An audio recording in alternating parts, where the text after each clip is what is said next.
दूसरा अध्याय आग्निध्र चरित्र।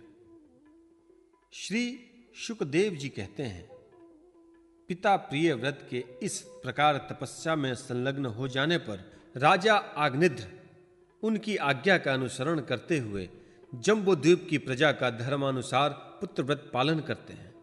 एक बार वे पितृलोक की कामना से सतपुत्र प्राप्ति के लिए पूजा की सब सामग्री जुटाकर सुर सुंदरियों के क्रीड़ा स्थल मंदराचल की एक घाटी में गए और तपस्या में तत्पर होकर एकाग्रचित्त से प्रजापतियों के पति श्री ब्रह्मा जी की आराधना करने लगे।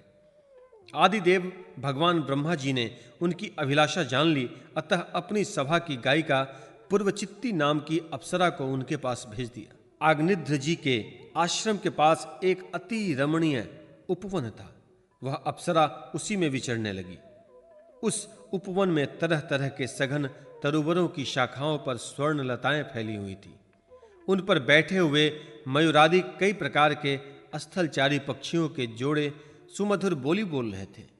उनकी षड्जादी स्वरयुक्त ध्वनि सुनकर सचेत हुए जलकुकुट, कारंडव एवं कलहंस आदि जलपति भांति भांति से कूजने लगते थे। इससे वहां के कमल वन में सुशोभित निर्मल सरोवर गूंजने लगते थे। पूर्वचिति की विलासपूर्ण सुललित गतिविधि और पाद विन्यास की शैली से पद पद पर उनके चरण नुपुरों की झनकार हो उठती थी। उनकी मनोहर ध्वनि सुनकर राजकुमार आग्निध्र ने समाधि योग द्वारा मूंदे हुए अपने कमल कली के समान सुंदर नेत्रों को कुछ कुछ खोलकर देखा तो पास ही उसे वह अप्सरा दिखाई दी। वह भ्रमरी के समान एक एक फूल के पास जाकर उसे सूंघती थी तथा देवताओं और मनुष्यों के मन और नयनों को आह्लादित करने वाली अपनी विलासपूर्ण गति, क्रीड़ा, चापल्य, लज्जा एवं विनय युक्त चितवन, सुमधुर वाणी तथा मनोहर अंगावयवों से पुरुषों के हृदय में कामदेव के प्रवेश के लिए द्वार सा बना देती थी। जब वह हंस हंस कर बोलने लगती तब ऐसा प्रतीत होता मानो उसके मुख से अमृत में मादक मधु झर रहा है। उसके निश्वास के गंध से मद्दांध होकर भौरे उसके मुख कमलों को घेर लेते। तब वह उनके बचने के लिए जल्दी जल्दी पैर उठाकर चलती तो उसके कुचल कलश, वेणी और करधनी हिलने से बड़े ही सुहावने लगते। यह सब देखने से भगवान कामदेव को अग्निध्र के हृदय में प्रवेश करने का अवसर मिल गया और वे उनके अधीन होकर उसे प्रसन्न करने के लिए पागल की भांति इस प्रकार कहने लगे, मुनिवर्य, तुम कौन हो? इस पर्वत पर तुम क्या करना चाहते हो? तुम परम पुरुष श्री नारायण की कोई माया तो नहीं हो? भौओं की ओर संकेत करके, सखे, तुमने ये बिना डोरी के 2 धनुष क्यों धारण कर रखे हैं? क्या इनसे तुम्हारा कोई अपना प्रयोजन है?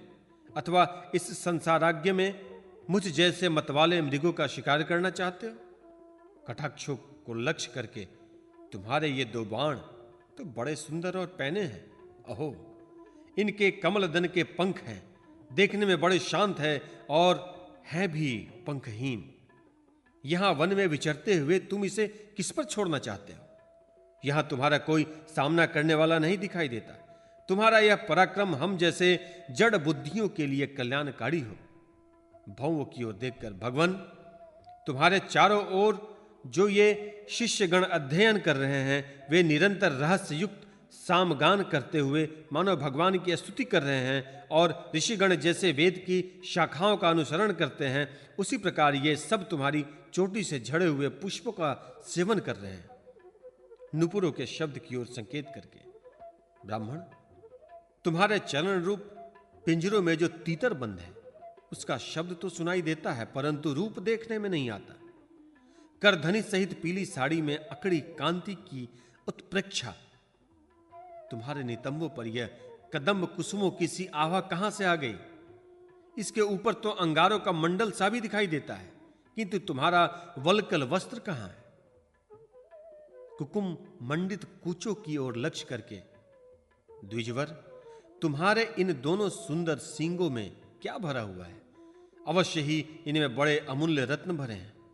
इसी से तो तुम्हारा मध्यभाग इतना कृश होने पर भी तुम इसका बोझ ढो रहे हो। यहां तक तो मेरी दृष्टि भी मानो अटक गई है और सुभग इन सींगों पर तुमने यह लाल लाल लेप सा क्या लगा रखा है? इसकी गंध से मेरा सारा आश्रम महक उठा है। मित्रवर, मुझे तो तुम अपना देश दिखा दो, जहां के निवासी अपने वक्ष स्थल पर ऐसे अद्भुत अवयव धारण करते हैं जिन्होंने हमारे जैसे प्राणियों के चित्त को क्षुब्ध कर दिया है, तथा मुख में विचित्र हाव भाव, सरस भाषण और अधरामृत जैसे अनूठी वस्तुएं रखते हैं। प्रियवर, तुम्हारा भोजन क्या है, जिसके खाने से तुम्हारे मुख से हवन सामग्री की सी सुगंध फैल रही है? मालूम होता है तुम कोई विष्णु भगवान की कला ही हो, इसलिए तुम्हारे कानों में कभी पलक न मारने वाले मकरे के आकार के 2 कुंडल हैं। तुम्हारा मुख एक सुंदर सरोवर के समान है, उसमें तुम्हारे चंचल नेत्र भय से कांपती हुई 2 मछलियों के समान है। दंत पंक्ति हंसों के समान है, घुंघराली अलकावली भौरे के समान शोभायमान है। तुम जब अपने कर कमलों से थपकी मारकर इस गेंद को उछालते हो, तब यह दिशा विदिशाओं में जाती हुई मेरे नेत्र को चंचल कर देती है तथा मेरे मन में भी खलबली पैदा कर देती है। तुम्हारा बांका जटाजूट खुल गया है, तुम इसे संभालते नहीं। अरे यह धूर्त वायु कैसा दुष्ट है जो बार बार मुझे नीवी वस्त्र को उड़ा देता है। तपोधन, तपस्वी के तप को भ्रष्ट करने वाला यह अनूप रूप तुमने किस तप के प्रभाव से पाया? मित्र, आओ कुछ दिन मेरे साथ रहकर तपस्या करो, अथवा कहीं विश्व विस्तार की इच्छा से ब्रह्मा जी ने ही तो मुझ पर कृपा नहीं की है। सचमुच तुम ब्रह्मा जी की ही प्यारी देन। अब मैं तुम्हें नहीं छोड़ सकता। तुम में तो मेरे मन और नयन ऐसे उलझ गए हैं कि अन्यत्र जाना ही नहीं चाहते। सुंदर सिंगों वाली, तुम्हारा जहां मन हो मुझे वहीं ले चलो। मैं तो तुम्हारा अनुचर हूं और तुम्हारी ये मंगलमयी सखियां भी हमारे ही साथ रहें। श्री सुखदेव जी कहते हैं, राजन, अग्निध्र देवताओं के समान बुद्धिमान और स्त्रियों को प्रसन्न करने में बड़े कुशल थे। उन्होंने इसी प्रकार की रचिता तुरमयी मीठी मीठी बातों से उस अप्सरा को प्रसन्न कर लिया। वीर समाज में अग्रगण्य अग्निधर की बुद्धिशील रूप अवस्था, लक्ष्मी और उदारता से आकर्षित होकर वह उन जम्बूद्वीपाधिपति के साथ कई हजार वर्षों तक पृथ्वी और स्वर्ग के भोग भोगती रही। तदंतर नृपवर अग्निध्र ने उसके गर्भ से नाभि, किमपुरुष, हरिवर्ष, इलावृत, रम्यक, हिरण्य, कुरु, भद्राक्ष और केतुमाल नाम के 9 पुत्र उत्पन्न किए। इस प्रकार 9 वर्ष में प्रति वर्ष एक के क्रम से 9 पुत्र उत्पन्न कर पूर्वचिति उन्हें राजभवनों में ही छोड़ फिर ब्रह्मा जी की सेवा में उपस्थित हो गई। ये अग्निध्र के पुत्र माता के अनुग्रह से स्वभाव से ही सुडौल और सबल शरीर वाले थे। अग्निध्र ने जम्बू द्वीप के विभाग करके उन्हीं के समान नाम वाले 9 वर्ष भूखंड बनाए और उन्हें एक एक पुत्र को सौंप दिया। तब वे सब अपने अपने वर्ष का राज्य भोगने लगे। महाराज अग्निध्र दिन दिन भोगों का भोग भोगते रहने पर भी उनसे अतृप्त ही रहे। वे उस अप्सरा को ही परम पुरुषार्थ समझते थे, इसलिए उन्होंने वैदिक कर्मों के द्वारा उसी लोक को प्राप्त किया जहां पितृगण अपने सुकृतों के अनुसार तरह तरह के भोगों में मस्त रहते हैं। पिता के परलोक से धारने पर नाभि आदि 9 भाइयों ने मेरु की मेरु देवी, प्रतिरूपा, उग्रदंष्ट्री, लता, रम्या, श्यामा, नारी, भद्रा और देववीति नाम की 9 कन्याओं से विवाह किया।